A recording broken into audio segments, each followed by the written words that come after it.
Welcome and welcome and welcome. Welcome. We are celebrating today. Yahoo! We're celebrating Women's History Month, International Women's Day, and everything women. Only women poets cited today. My two guests, co-producer guest, Thank you, Frank. chief advisor guest, Oh, my dear friend, Karima Robinson, dearest 8 years history of professional association and in the school systems of New Haven. What a difference you make in the lives of people, especially students. I've seen it. Wow, I love our memories together of doing Phyllis Wheatley. Mm-hmm. Oh, first African American published female poet in the United States. Whew, 1758, circa. 1773 is when her book was published. Yeah, 1773. Thank Yes, you. Yes, yeah. And help me out today when I'm a little loose on the dates. Sure. No, I'm here to support. I'm so happy to have you. This is her second appearance. That is Karima's second appearance. and if you haven't seen the previous show, go back to the archives. You were splendid Number As- 32. as Phyllis Thank you, Wheatley. Emma. I appreciate that. Okay. You were splendid. Thank you so much. It's so much a good return on that show. 32. So we're on to 33 now. Yeah, yeah, Thank you very much for a return. absolutely. So wonderful. Absolutely. So we are going to celebrate women's poetry, primarily a focus on African American women poets, and also in the diaspora, also poets who've expatriated themselves and found a new culture and a reinvigoration of an old culture, and so on. So we'll come back at the end into a kind of communal poem about where the world stands now. But I can't go on without acknowledging that this is Holy Week, Yes, yeah. and it's essential in many ways. I'm going to start with a quote, my usual, Sure. and I'm going to pull it out of a book by Don Miguel Ruiz, The Mastery of Love. That is the healing. 3 simple points: the truth, forgiveness, and self-love. With these 3 points, the whole world will heal and will no longer be a mental hospital. And with these days, and Ukraine and the Middle East and Africa and everywhere you turn, you wonder, where is love? Well, we'll have an answer also at the end. Thank you. All right, thank you. Oh, That was beautiful. Kareem, you're motivated again. How do you get this energy? Well, I'm inspired. I'm inspired by your I'm show so and the work you're happy. doing. Thank you. Yeah, my pleasure, my pleasure. So today I'm bringing a couple of Jamaican writers Great. to the show today, if that's okay. And why your choice? My choice is because I actually completed my dissertation on Jamaican theater and performance and nationalism. And in my research, I came across some of these poets. Some are playwrights and also poets as well. So I thought since we're doing Women's History Month, it would be nice to bring in some of the Jamaican women writers Beautiful. and then some of the African American women writers we could look at too. And you have a long association, part of your dissertation. Absolutely, absolutely, goodness. yeah. So I'll talk about, I guess I'll start with Una Marson, if that's okay? Just Great. to kind of jump in. So I discovered Una Marson, not discovered, but I came across her work she's a pioneer in Jamaican theater and poetry and also journalism in the 1930s through the 1960s. And she has a play called Pocomania, which is about sort of Sorry, what was it? Pocomania. Sorry, a play called Pocomania. A play. Play called Pocomania, but she's also a poet. So I found her through theater and then discovered her poetry after. Wonderful poet, and I brought some of her poems, but I'll just talk about her a little bit. She is a pioneer because she was the first Jamaican person to have a sort of African-derived ritual as part of a theater performance in Jamaica in the late 30s. So that was very new and different, and this is a colonial Jamaica we're talking about. Very new and different, and she's the first person to do that. And that's how I found her, and she has a lot of poetry and journalism after that. But so she's a pioneer in many respects, in many parts of Jamaican culture. And so I wanted to just acknowledge her, and I think we have a photo of her to pull up about Una Marson. She was influential also because she was on the BBC in England, and she was one of the first journalists to talk about what's going on in Jamaica for the Jamaican people who lived in England, and also what was happening in England among the Jamaican community and letting people know in Jamaica. So she became this conduit of information between Jamaica and England in, again, the 30s, 40s, 50s. So she's an important, I think we have a picture of her at the BBC. She had a radio show. And again, pioneering as a woman to have a radio show and a black woman to have a radio show in the BBC at that time. So I just wanted to acknowledge her and acknowledge her work as an important person and figure in Jamaican poetry. Okay, you could ask Emily directly. Yeah, Emily, can we see the photo of Una Marson? I'm not sure if she, oh, there she is. Fantastic. So this is, I think, a photo of her actually at the BBC. And this is her as a younger woman with her radio show. And again, this is around the time that she's going to have her play called Pocomania. And also, this is kind of the beginning of this kind of decolonization movement of Jamaica, right? The late 30s going into the 40s and 50s. So she is a voice talking about, you know, ending sort of colonial oppression. And it's a very delicate dance because she's at the BBC, she's in England, and yet she's bringing up these topics about liberation for Jamaican people and all colonized people. You know, that echoes what you said last show about the delicate dance that Phyllis Wheatley had to do. Absolutely.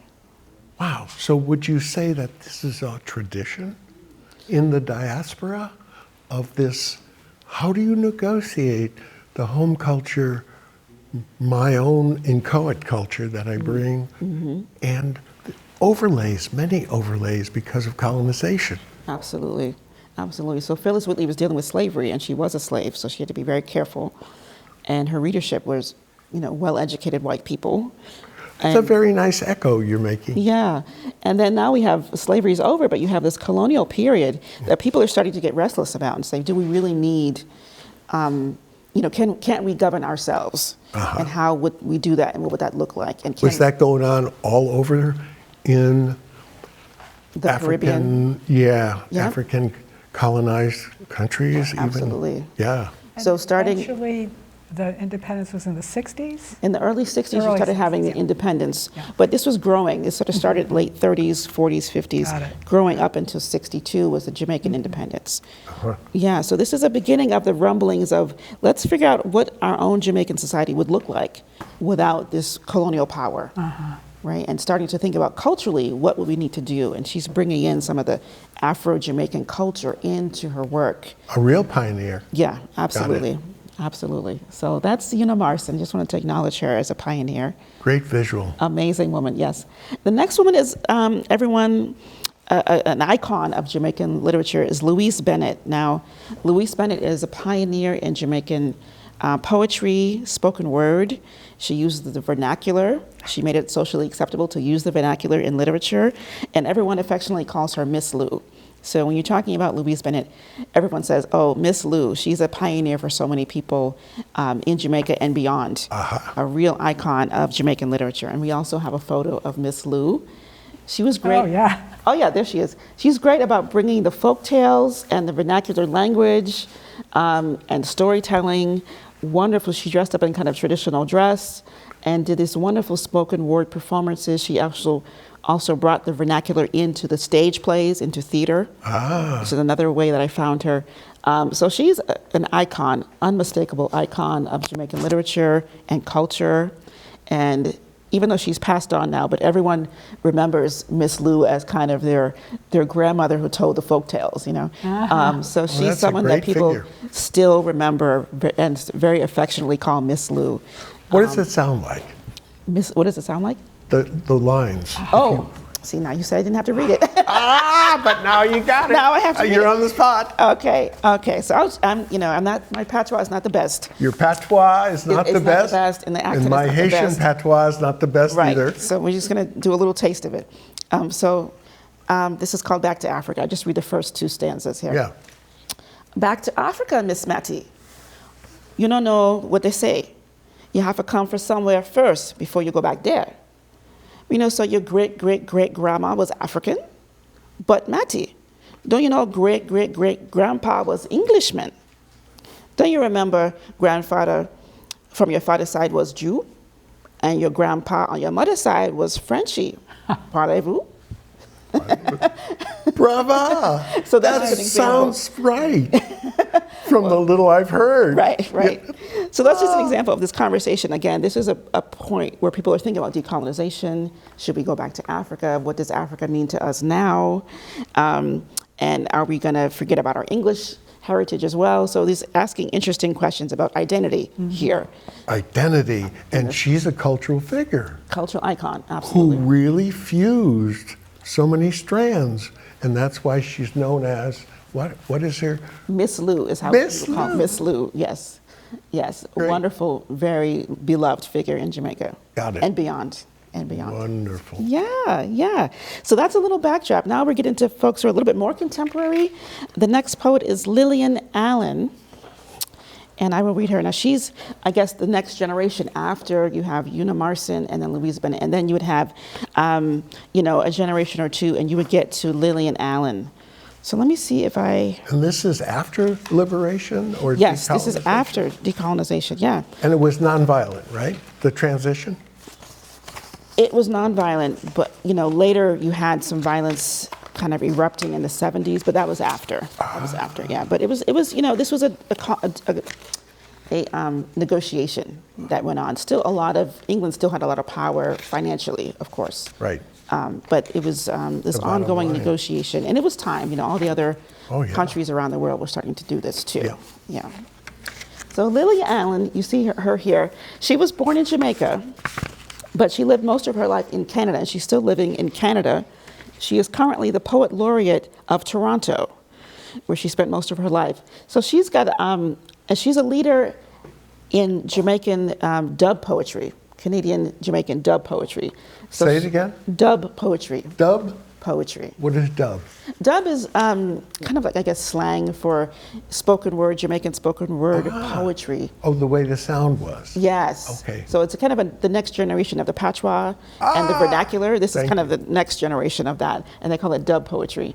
So this is just one example of a beautiful poem that she's written in that mode, using the Jamaican vernacular in her speech. So I'll just read this, and then we could talk about the form of it and what she's saying here. Oh, good. Okay. So it's called Belly Woman's Lament. And belly woman is the slang for a pregnant woman, right? Belly woman. Belly Woman's Lament. A little seed of love for a man germinates in her gut. Should I breed? Cool breeze, it did nice. Ima now want no wife, just life. What fi do? A little seed just a grow, bloat her belly. It not know how it change, make life rearrange. Woman broke, not little work, man gone, why not no ties, just life. What we do? In a heart, start a beat. In a mouth, did a feed. Plant corn, reap wheat, reap weeds. What we do? Wonderful. I mean, your intonations are good. Well, I'm trying. I know the Jamaicans might say something different, but I'm trying. But to my uneducated ear, yes, you're hitting really high on the score. That's marvelous. Yeah, Yeah, so it takes a little practice. it does take practice. And I haven't been to Jamaica for about 15 years, so I'm kind of out of practice. What did you do there? Well, I did my research on my dissertation research in Jamaica, and On site? yeah, on Wow. site there. So, but I haven't been back for quite a while. So, but yeah, I love this poem because it's talking about this idea of pregnancy, womanhood, being brave enough to raise a child without a man. I just love this idea that, you know, this is part of life, and we're just going to do what we can with what we have. You know? Yeah. So I don't know what you guys thought about it in terms of the sentiments or even the form and structure of it, but I just loved it because it was, even this idea of illegitimate children, kind of dismissing this idea, like, what does it really matter? I'm having a child. This is a beautiful thing. Yes. And I'm going to do my best to raise this beautiful, you know, so it's kind of like dismissing some of the social stigma of that and carrying on with life. It's such a nice confluence of different kinds of images, and the repetition in it, you know, shows the attitude of just life, and way we do. Yeah. But some of the things are very visceral. You know, Yes. germinates in her gut. That's Yes. and so it's all very brave, Yeah. is what I get At from any it. You time. know, I mean, the attitude is it's just the way it is, but it's underneath. It's brave. Yes, I agree. Let life rearrange. Yes. You know? This is going to change your whole world. Having this pregnancy, and you know, this intimate moment with this man becomes this life-changing event, and he doesn't want a wife. He's moving on. So what can you do? And what a seminal time in a, no pun intended, woman's life. Yeah. Truly. I mean, Yeah. what appeals to me is the musicality, always. I go for the music first. So if it ain't musical, it ain't poetry to me. You know? And as Emily Dickinson says, if it doesn't take the top of your head off, it ain't poetry. So the music is what is pure emotion. Yeah. And I hear music in this poem. Dub is very musical, but it's like a rich, organic sort of musical. Yeah. You know, it's not high up here Compost. musical. Yeah. To my reaction of it. Yeah. Yeah. Compost. Yes. Yeah, and this again, you find some of this similar here with Una Marson too, and these other poets. She's sort of still in that tradition of using the vernacular in her her speech. I can read one stanza of this just to get a little taste of this Yes, one. please. Since it's here. Please. So Una Marson is here. She's talking about color, and Thank she's you. a darker-skinned woman for a middle-class woman, and she's talking about the challenges of being darker-skinned. So. How do you define middle class? Sort of the college-educated working professional folks versus those who were not able, for whatever reason, to attend college or didn't make it through, you know, all of high school. So those who struggled financially and couldn't quite achieve those educational goals. And the reason I ask is is it colorblind or color bound in terms of definition? Because I'm taken back to Haiti and the show that's been on the last 3 or 4 weeks with the Peace Corps. I don't know if you caught it, but it's really a fascinating show. Bill Neal did a wonderful job. And he was in Haiti, and I've spent a lot of time in Haiti, and it's like, wow, the color line is really what makes the difference between the Port-au-Prince slums, you know, and Pétionville, which is where the current violence is, because the gangs are saying, no way you're going to sleep through this. We're going to go up to your neighborhoods and do the destruction. And so, but that's the color line up there. Yeah. You see, Yeah. mulattoes run Haiti and have since the French planters were kicked out. Wow. Wow. So it's like, wait a minute, is this common around? It was in her time. I think things have changed. Like certainly now it's more diverse. You have more darker skinned people in different positions of power. But at this time, it was very much the light skinned people running the colony at this time. And so she's commenting as someone who's slightly darker, having to face this color line and she's here thinking about bleaching her skin. Wow. Yeah, that's the question. That's kind of she's sort of made the decision. I'm gonna have to bleach my skin, and I'm gonna have Got to it. straighten my hair in order to find a husband, in order to fit in with society. Could you read that stanza? Sure. Let's see where we are. I hate the iron hair. It makes Oh, yeah. me want to try to read, you know? Yes. I- I hate that I- iron hair and that bleaching skin. Hate that iron hair and that bleaching skin.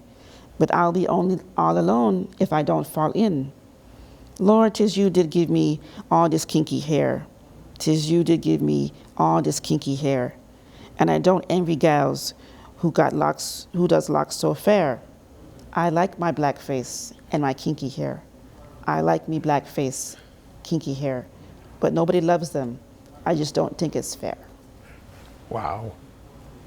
There we go. Yeah, so Yeah. this idea of conforming and being, Fitting in. trying to fit into society, Socially. looking for a husband, Climbing the ladder. climbing the social ladder. Well, she's already a middle class woman, but she's alone. Yeah. And she married later in life. Uh-huh. And then later divorced after. But so this struggle of how do I fit in and how do I have to change myself here? Well, in Haiti in the 60s, Papa Doc said, it's all about negritude. You know, they're French speaking patois. So he was back to black. See, that was the message. So the elite in Pétionville, which still live in the high mountains for protection and for whatever else, have had a rude awakening the last 2 weeks. Yeah, yeah. Because the gangs are roaming up there in the high rent district. But in the 60s, the dictator said, no, it's about blackness. Yes, It's about blackness. Come on, let's reverse this. yes. And that poem goes back and forth between the reality and what she wants it to be, and the reality and what she wants it to be. Right.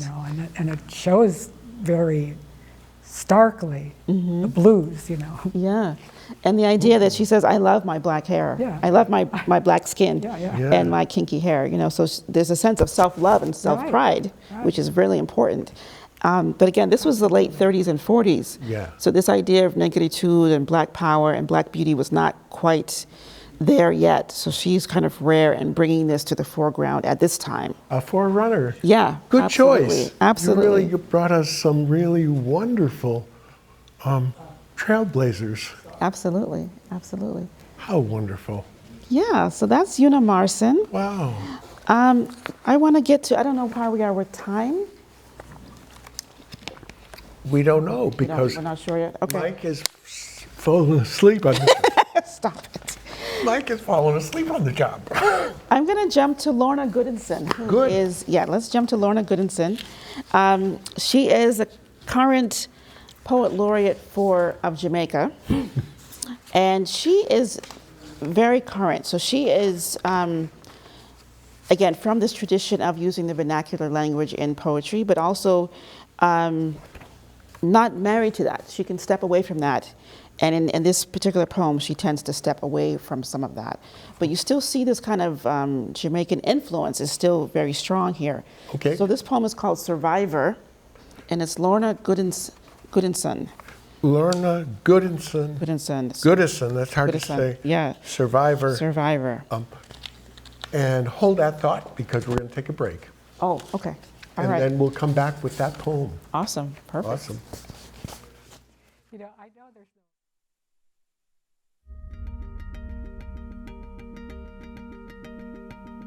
Smart TVs and streaming services have taken over the television industry. VSC TV is proud to announce our presence on Apple TV and Roku to make watching your favorite shows even easier. You can access this service by downloading the Cablecast ScreenWeave app. Then choose Valley Shore Community TV from the list of channels. Select VSC TV Live to watch our channel in full HD. Or pick a show from our on-demand video library.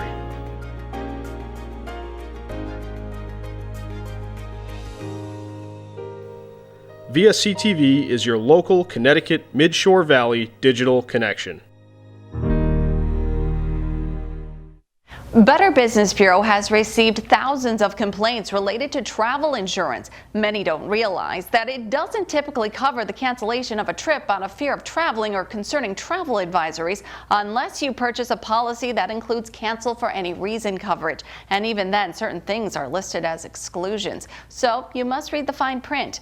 Before purchasing travel insurance, consider that travel insurance is intended to help with unexpected events, not things like forecasted hurricanes. Once an event is a known event, meaning it's been forecasted or anticipated, it may not be considered a covered reason for cancellation if a traveler books a trip after that date. Before purchasing a policy or trying to file a claim, read the specifics on what the policy does and doesn't cover. You can find more travel tips at bbb.org/travel.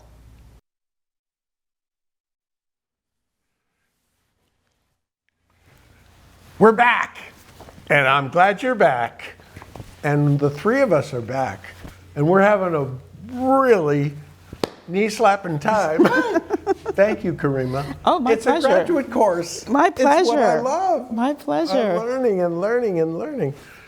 Oh, we're ready for that poem you Yes, we're ready for Lorna Goodinson, current Poet Laureate of Jamaica.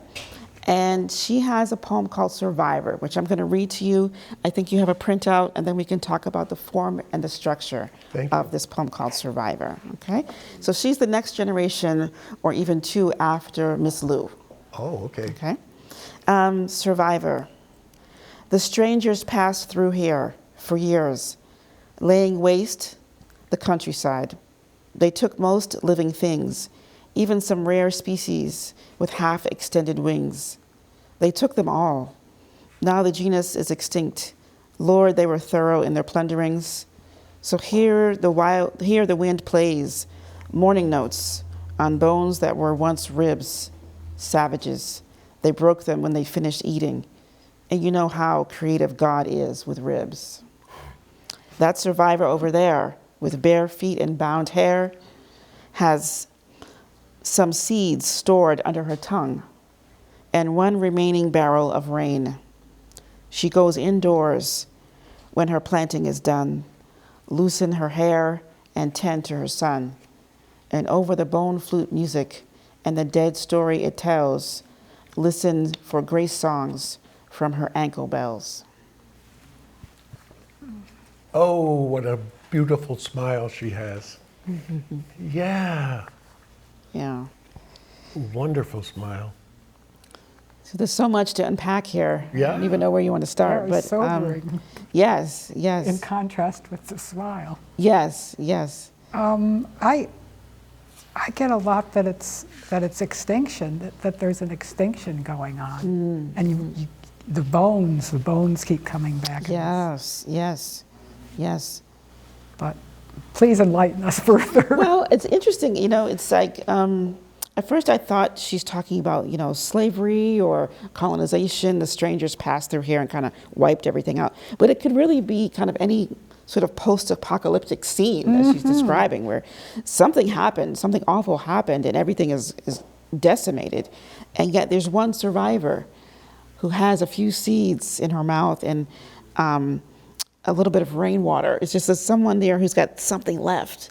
Right. And that thing is she's going to sort of just carry on with what she has left and continue on with her son and like the next gen. So there's still like a little bit of life, even though there's been so much devastation. It's funny that you say that, because I was trying to scramble a little bit and get a little background of, just overview. And I learned about the Taino people and that they're all gone. And I thought, oh, but can't there be a few who just head out, and you know what I mean? And I wonder if that has to do with anything in this poem, because it starts with the people being gone. Yeah. I mean, it's really, it's not totally clear what she's talking about, because it could be really so many different cultures, and even the process of slavery and colonization. Like so many indigenous people were wiped out, and there were just a few survivors, here and there. This could be, almost any moment in history. You have these large groups of people who've been wiped out for whatever reason. So I don't think it's specific. I think it's deliberately not specific. Specific, right. Right? Yeah. I do think about slavery in that you did have these stories of people hiding seeds in their hair. You know, coming over on the slave ship, they would hide seeds in their hair or hide little fragments of things, and they would use their physical body to carry, like even under their tongue or something. So that kind of reminded me of slavery. But again, that's also, that could be any culture, anywhere. If you're in a terrible situation and times are really desperate, you will do whatever you need to do to survive. But that sort of is the reference that I get in terms of the enslaved who brought things tucked in their hair over to the New World. And with Phyllis Wheatley, you were so clear on what that meant for a young child of 7 wanting to bring, just something from the old country, so to speak, from the African coast, west coast there, to the States. How important it must have been for a child of Phyllis's age, again, mid 1750, 70, yeah. Yeah, Powerful. very powerful, yes. I like that it ends with the ankle bells. Yes. Did you hear just like a little music? Yes. Yeah. And the grace songs, this idea of almost forgiveness or something. There's a sense of, and even God with the ribs, she tends to sort of reference God or the Lord in different poems. So this idea of God having a sense of humor, that comes up in some other poems too. So I just thought that was great that she included that here with, is this the Adam and Eve story? Like, is this being tossed out of the Again and Garden of again, Eden? yeah. Is that the story we're reading? And what a contrast of feelings, emotion, you know? Wow. Yeah, yeah.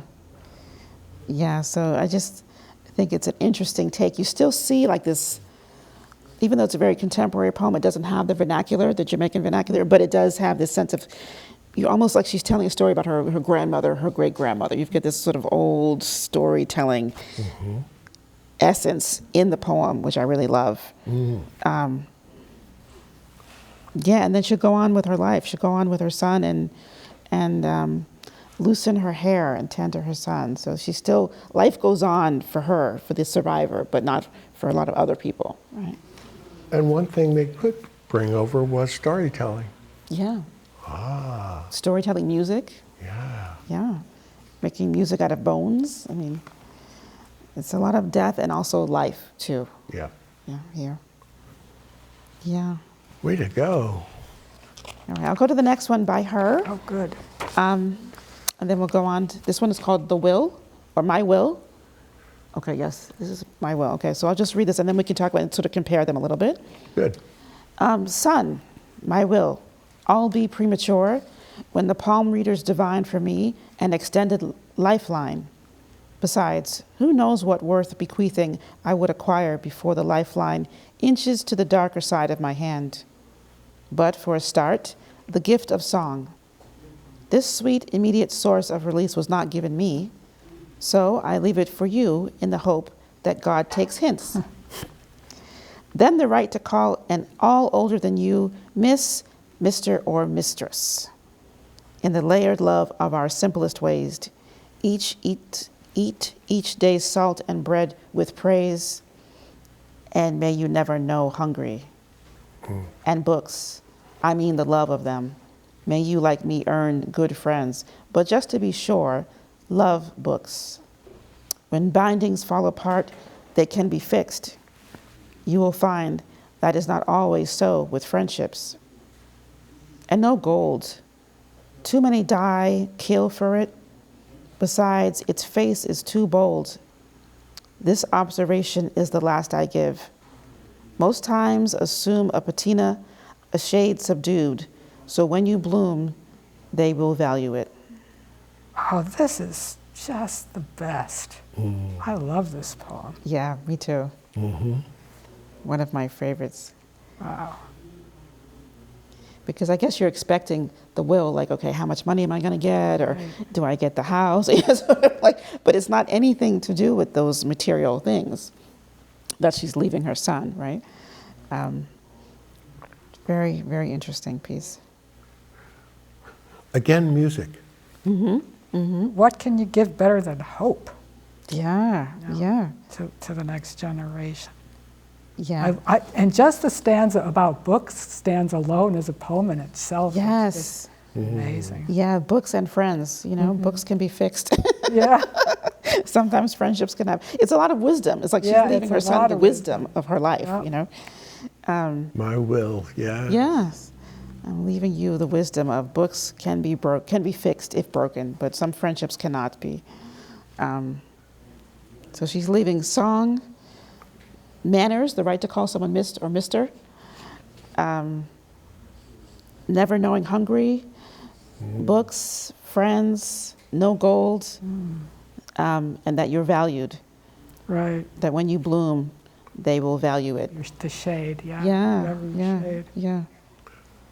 And alliteration. Miss, Mr., Mistress, layered love, L's. A lot of L sounds.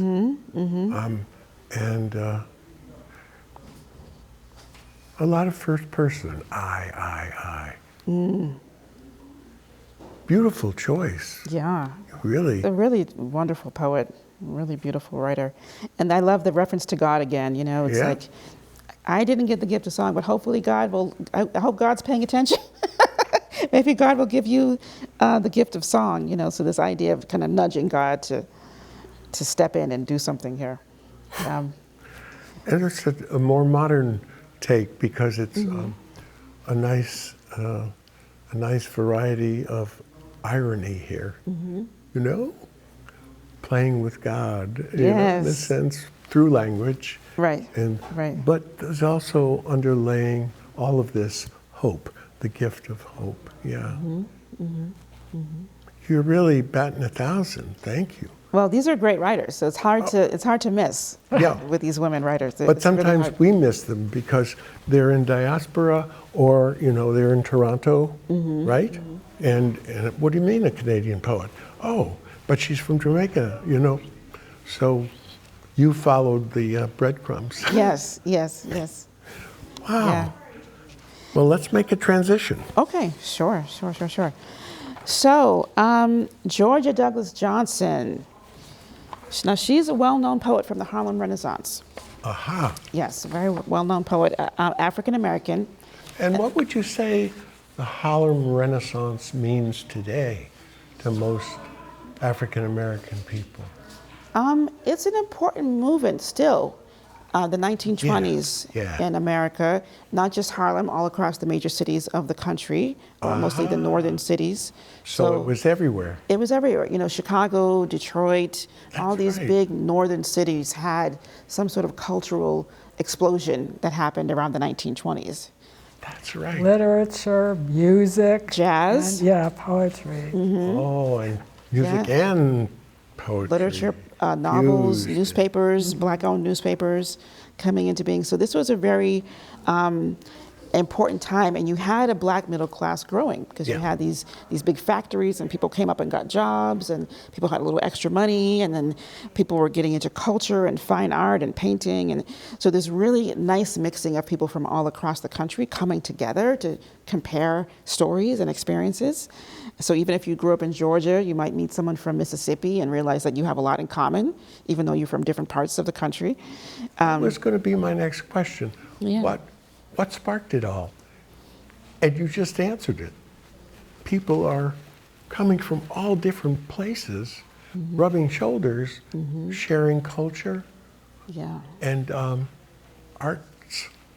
That's amazing. yeah. That's a revelation to me because I had previously thought of it as from the inside out. It Yeah. comes from Harlem and goes elsewhere, but it's so much nicer to think of it this way. No, it's people coming up from the south South, to yeah, the yeah. north for these new jobs. People trying to leave kind of the sharecropping plantation life behind, and also the harsh racism of the South, leaving that behind and coming up to these factory jobs, and then sort of rubbing shoulders with people from North Carolina, South Carolina, even Texas and meeting different people and coming together to create things like jazz music, which we still, celebrate today. The American idiom, really. Yeah, really the blending of all these different people having similar stories, similar but different stories. Right?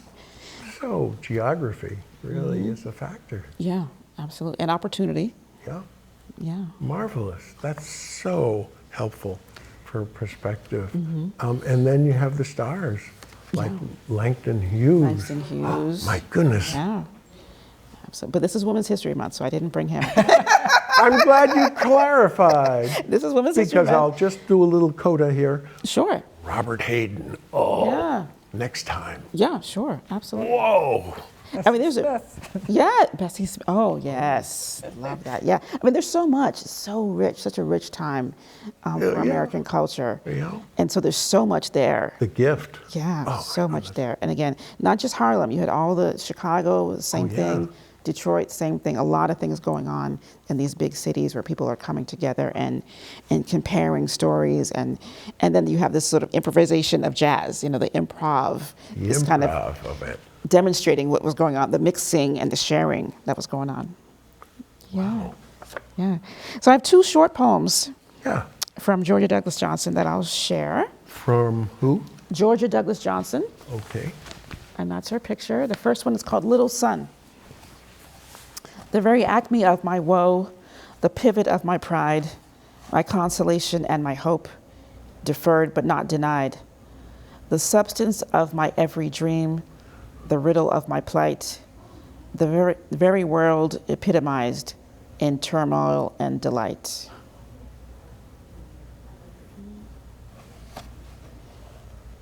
Should I jump into the next one? The contrast? Sure. Old black men. They have dreamed as young men dream of glory, love, and power.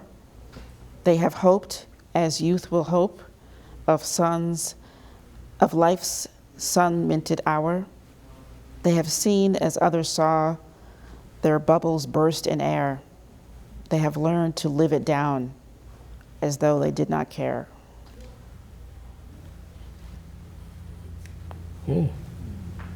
Written at the same time? I'm not sure the dates on them. They didn't have that in this particular anthology. This is an anthology of vintage book of African American poetry. So it has a lot of different poets from over this sort of, including Phyllis Wheatley at the beginning.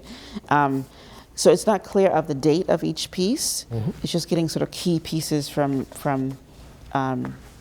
some key writers, including someone like Langston Hughes, of course. Can I flash that? Sure, That's a absolutely. beautiful book. Yeah, absolutely. African American poetry, but the vintage book, right.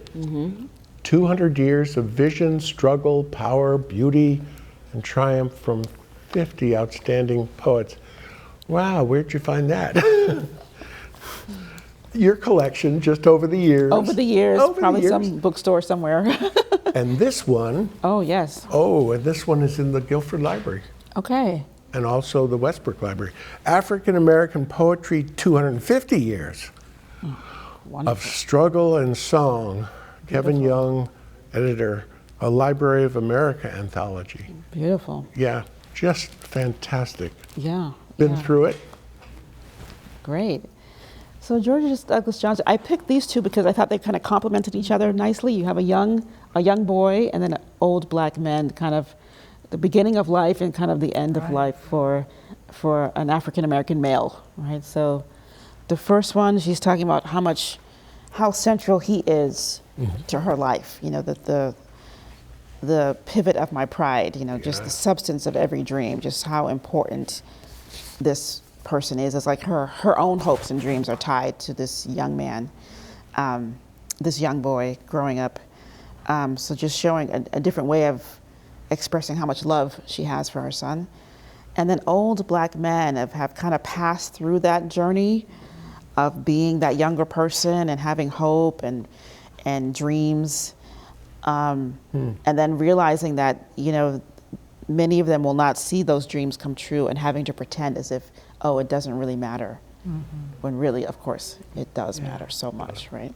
So I just thought those were a nice sort of beginning and end of looking at African American men and, the hope in the beginning and the little bit of sadness at the end, that having to accept that, okay, it's not going to happen for me. Maybe my children or my grandchildren, but it's not going to happen for me. Yeah, yeah. Was she just before Langston Hughes or after? The same time, he was also in the Harlem Renaissance. So they were Fascinating, contemporaries. Yeah. Because I'm hearing echoes. Are you dream deferred? Oh, yes. Yeah. Are you hearing echoes of that? You see it right there. Deferred but not denied. A dream. I mean, because one of his signature poems, what happens to a dream deferred? That's right. Right. Yeah. Yeah. Yep. Absolutely. That is interesting. I don't know the dates for those two, but there is some similar imagery there. Substance of every dream. Yeah. Absolutely. Her language is very, very precise, very concise and precise, to say so much Yeah. in what? Just a few lines. And there's some rhyming going on. Yeah. And there's a nice rhythm to it. So Yes. you have the woe and the hope, plight, delight. Sun minted hour. Wow, that's what hope is. So much hope in this show. Yeah, yeah. So you see the struggle. You can see some of the pain and the struggle in the different poems, and then and even the theme of survival, like surviving this having so much optimism and hope and promise, and then sort of accepting that it's not going to happen, or that you're the only survivor left in the group or something. You know, this idea that there has been devastation and that people have to find a way to cope with whatever has happened. Or it's a dream deferred. Yeah. Yeah. And deferred and deferred and deferred, Yeah. you know? Yeah. Well, we are down to 10 minutes. Oh my gosh. Okay. And what is it that you feel now after the show about the gift of African American voices in American culture, besides jazz, which did influence poetry and composition? But what, in your stage of career, with all you have done in celebrating the arts and also African American culture and poetry, what is it that you're feeling most after today's 50 minutes so far? That is culture bound or is an answer to our culture because we seem to be doing retrograde? You know, we take motion in astronomical terms. That's when the planets reach reverse or go backwards in retrograde. And now, so in racial issues, what are you feeling? The retrograde that we've had in the South particularly, Yeah. in cultural issues, but pretty much African American. You know, it's a question mark that we all have to ask, and what else we can do more, better, activists, whatever. What are you feeling?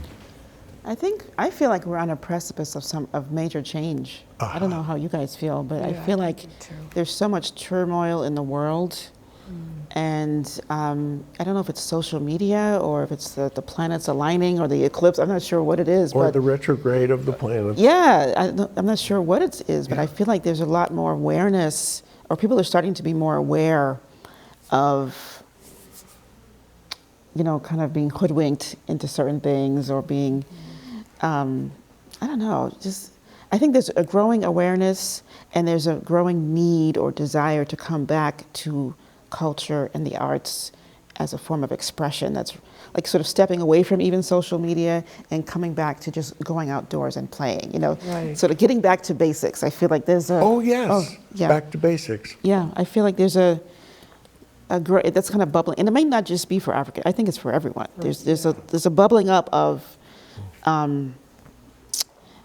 anger, anxiety around the conflicts in the world, and also a bubbling up wanting to sort of shake off some of the 9-to-5 entrapment and dive into culture or dive into someone's true passion, their true love and true passion, and saying, isn't that, I think COVID change was the beginning of a big shift. Yeah. Everything changed and people started to think about their lives in a different way.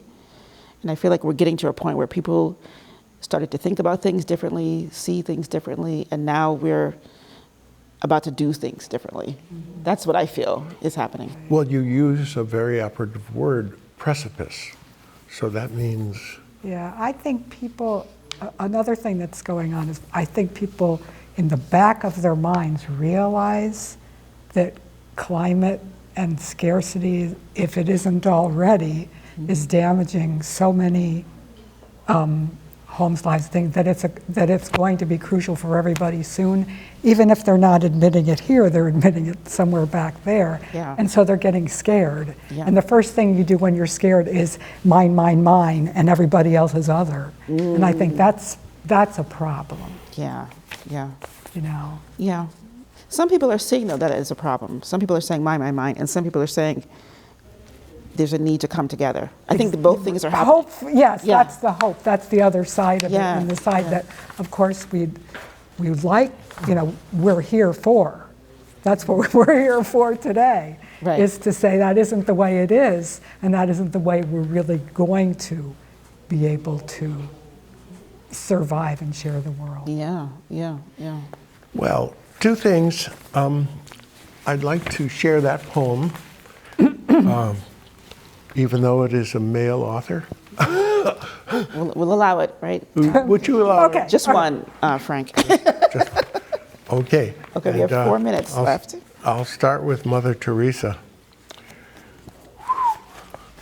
I'm looking for answers. At 82, I'm telling you, I feel the precipice very much. I'm glad you chose that word.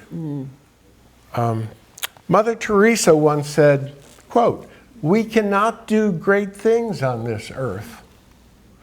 We can only do little things with great love." Wow. And want to share the read with me? No, go ahead, you go ahead. 7 Steps to Heaven haiku. If every bomb appeared in the sky a dove, shrapnel into rain, if vengeance vanquished from the cursed lips of weak men an idea never taking root, if every tank vanished, if by chance a miracle peace reclaims the land, if laughter broke out like wars fought with satire's pugilist punning, what room would there be for anger? What bitter root not allowed to stretch its tentacles through the hearts of men hardened by indifference? What will we bequeath our children, if not a world evermore human? Oh, I don't like the irony at that end. Do you? What is it about the violence chip that's in the brain? Well, What is it? I don't know, but there's a compassion chip in the brain too. There is. There is. There is. And we have to, you know, we just have to manage them. And Mother Learn to Teresa manage. is compassion. You know, you can't change the world, but you know, we're on a precipice. It's really good to, and what does African American culture advise us in its wisdom of having so many abysses that it's jumped over Yeah. and also fallen into one after another based on the racism that's endemic and inchoate in our culture. You know, I'm feeling it viscerally, Yeah, you know, and I want to express that. And if poetry can't do it, what can? You know? I think we're all searching. We are. Yeah, all of us are searching, and we all have to find our own way, right? Figure out what is it for us as individuals that we can do to make some change, even if how small it is, you know, however small that change is. But I like it's that. up to each person to figure out, well, this is my strength, this is what I love, and each one has to make their own decision how to proceed, right? Right. Well, one of the lessons of African American history and culture for me, and poetry particularly, is perseverance. Yeah, yeah.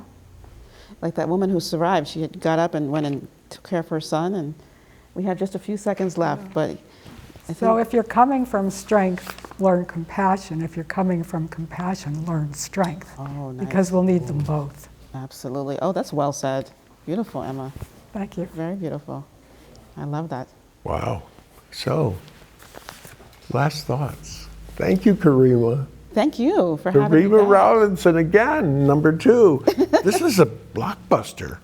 You have got to get a DVD-R of this, Sure, absolutely, You know? absolutely. please. It's so good talking with you and with Emma too about Thank this you. work. Thank you for sharing this with me. I'm just so glad to share it with you and your audience. Thanks. You did a marvelous, Thanks. marvelous Thanks for job. being here again. Laurie, yes, thank you. Captain Mike, oh, you're good with the humor. We gotta have more of that. I'm gonna play the giraffe now and not stand up, but maybe go up with the camera. It's a giraffe camera. It's so good when it goes up. 'Cause